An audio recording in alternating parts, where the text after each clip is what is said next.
Kami dari kelompok 1, perkenalkan nama saya Agung Yusuf dan ini rekan saya Berkat Selamat Reva. Saya Fira Putri Lenggadi. Saya Nina Septian Kanipin. Saya Nini Nuraini. Saya Hasina Adiza. Saya Masliatul Aini. Saya Dede Mabia. Saya Zahra Iza Sabila. Saya Rizky Gawan Citaus. Oke, pada kesempatan kali ini kami akan mendiskusikan tentang demokrasi pada masa politik dan selamat menyaksikan. Aku mau nanya nih, ada nggak sih hubungan antara politik sama demokrasi itu? Kalau misalkan ada, gimana sih hubungannya apa aja gitu maksudnya? Makasih. Izin menjawab pertanyaan dari saudara Dede. Demokrasi dan politik tidak bisa dipisahkan karena sistem pemerintahan di mana penguasa mempertanggungjawabkan tindakannya kepada warga negara, bertindak secara langsung melalui kompetisi kerjasama untuk mewakili rakyat. Ada yang mau menambahkan? Pastinya ada hubungan demokrasi dengan politik karena demokrasi adalah masyarakat merupakan unsur utama yang menentukan berhasil atau tidaknya suatu pemerintahan pada sistem demokrasi. Nah, masyarakat dapat berpartisipasi dalam pemilu dan penyusunan kebijakan sebagai wujud partisipasi politik. Partisipasi politik dapat dijadikan sebagai salah satu parameter dalam penilaian tingkat demokrasi di sebuah negara. Semakin tinggi partisipasi politik dalam masyarakat dapat menunjukkan kondisi demokrasi yang berkualitas.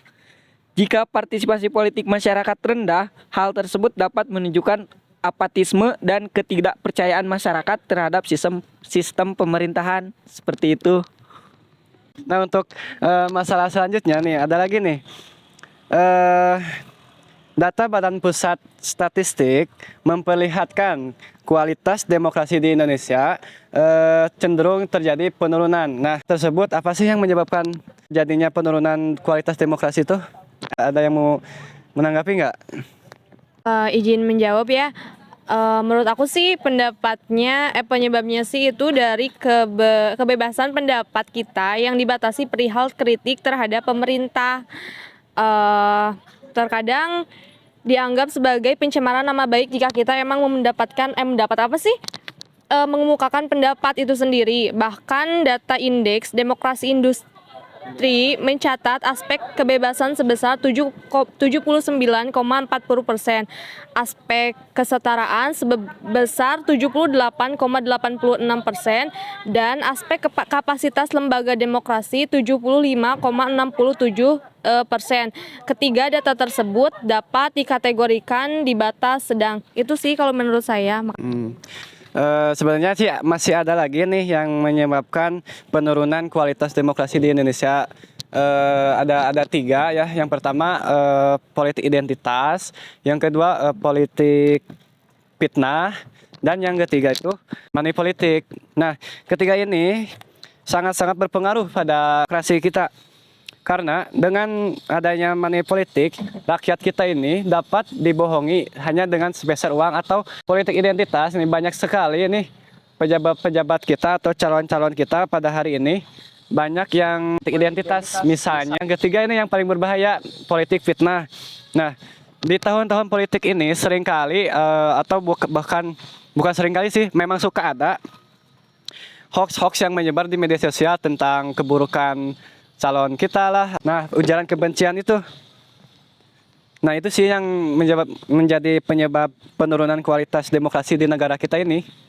Nah, mungkin untuk jawaban yang lebih luasnya lagi, kita akan melakukan observasi atau wawancara ke mahasiswa-mahasiswa yang ada di sini. Kakak boleh minta waktunya sebentar nggak? Namanya siapa, Kak?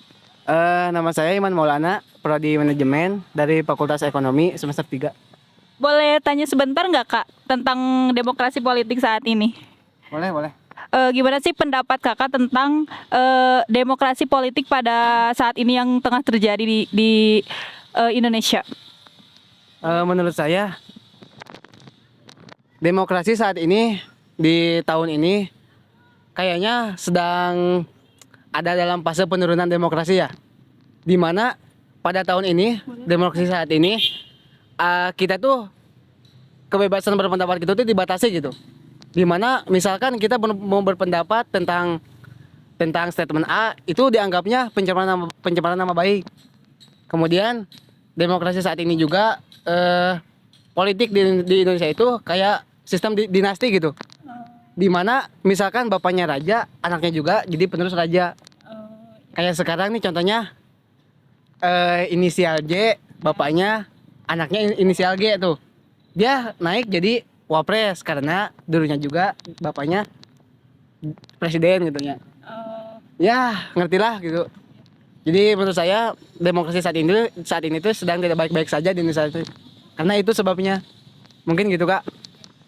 Oh, jadi menurut kakak pada saat ini demokrasi di Indonesia itu masih kurang berpihak pada masyarakat Indonesia. Jadi masih kurang bisa menerima pendapat dari masyarakat yang ada di Indonesia gitu ya, Kak? Ya.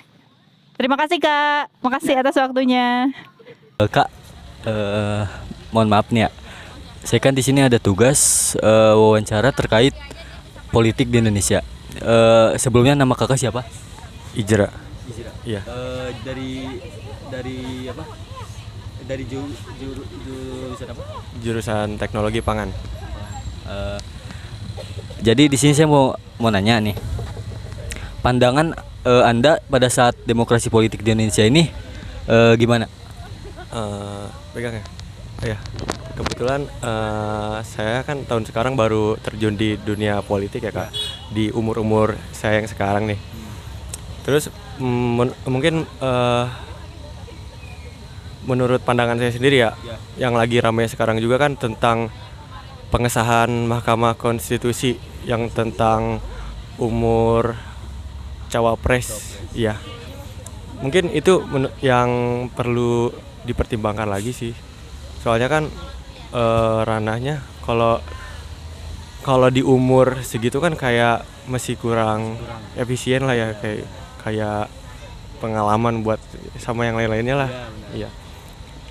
Udah sih segitu aja yang mungkin yang saya ituin yang lagi rame-rame sekarang. Terus saya mau nanya lagi nih.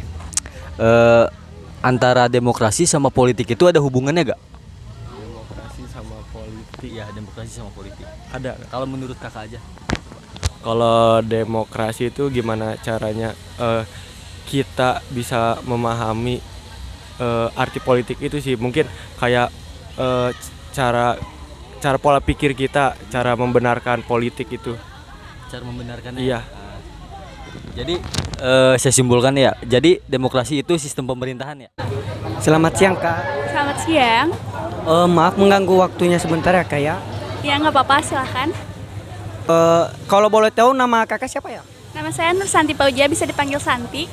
Oh, Kak Santi dari fakultas mana, Kak? Visip. Oh, FISIP. Nah, kebetulan Kak, kita mau nanya-nanya nih, boleh? Boleh banget, silahkan. Gimana menurut kakak atau pandangan kakak tentang politik demokrasi saat ini? Demokrasi politik saat ini, demokrasi itu sendiri kan kita dapat simpulkan bahwa suatu pemerintahan dari rakyat, oleh rakyat dan untuk rakyat. Nah, politik itu sendiri aku lihat zaman sekarang tuh banyaknya bukan untuk rakyat, tapi dari rakyat untuk pejabat-pejabat politik. Harus banyaknya sistem-sistem politik yang membangun dan membantu rakyat. Adanya sistem yang diubah, orang tatanan-tatanan dan struktural politik itu sendiri diubah. Karena harus adanya korelasi antara demokrasi dan politik itu sendiri. Jika dari politiknya itu sendiri tidak ada korelasi dengan demokrasi itu sendiri, maka tidak adanya kemajuan terhadap politik dan negara itu sendiri. Itu sih menurut saya. Ya, makasih ya Kak atas perhatiannya dan waktunya. Ya, sama-sama, Mas.